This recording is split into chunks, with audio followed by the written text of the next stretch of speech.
আমার সুপ্রিয় দর্শক বন্ধুদের উদ্দেশ্যে আজ আমি এক নতুন ভিডিও নিয়ে উপস্থিত হয়েছি। আপনারা সকলেই জানেন যে বিশ্ব উষ্ণায়নের ফলে প্রতি বছরই আমাদের প্রচুর মানুষকে অক্সিজেনের মাত্রা এত পরিমাণে কমে যাচ্ছে, যার ফলে প্রতি মানুষের প্রায় শ্বাসকষ্ট দেখা দিচ্ছে। আজ যে ভিডিও নিয়ে উপস্থিত হয়েছি, মূলত গাছ লাগান প্রাণ বাঁচান, একটি গাছ একটি প্রাণ, একটি গাছ একটি প্রাণ।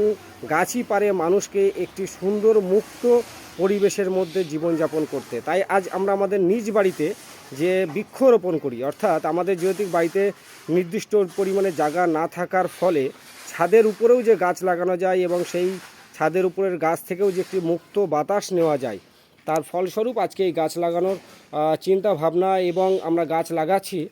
সেই গাছ লাগানোর প্রস্তুতির কাজ চলছে। আপনাদের প্রত্যেকের কাছে অনুরোধ রাখছি যে একটি গাছ একটি জীবন। আসুন সকলে মিলে আমরা হাতে হাত মিলিয়ে কাঁধে কাঁধ মিলিয়ে বৃক্ষরোপণ কর্মসূচি করি।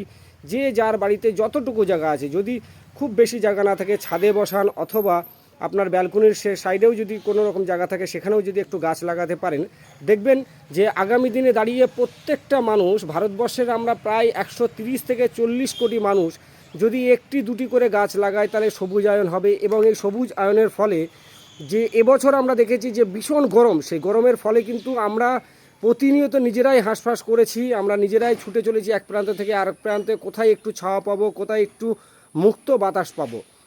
শহর অঞ্চলের যারা মানুষ রয়েছেন, যাদের বাড়িতে জায়গা কম, আমি তাদের সকলের কাছে অনুরোধ করব, বন্ধু আপনারা পারলে নিজেদের ছাদে একটু গাছ বসান, বিভিন্ন ফল জাতীয়, সেখান থেকেও ভালো সুন্দর একটি অক্সিজেন পাবে, একটি মুক্ত অক্সিজেন পাবে।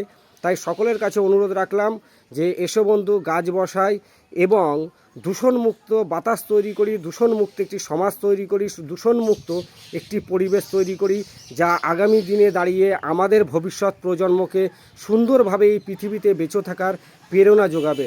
সকলের কাছে অভিনন্দন, অনেক অনেক শুভেচ্ছা ও ভালোবাসার সাথে আজকের ভিডিও আমি এখানেই শেষ করলাম। ধন্যবাদ, ভালো থাকবেন, সুস্থ থাকবেন।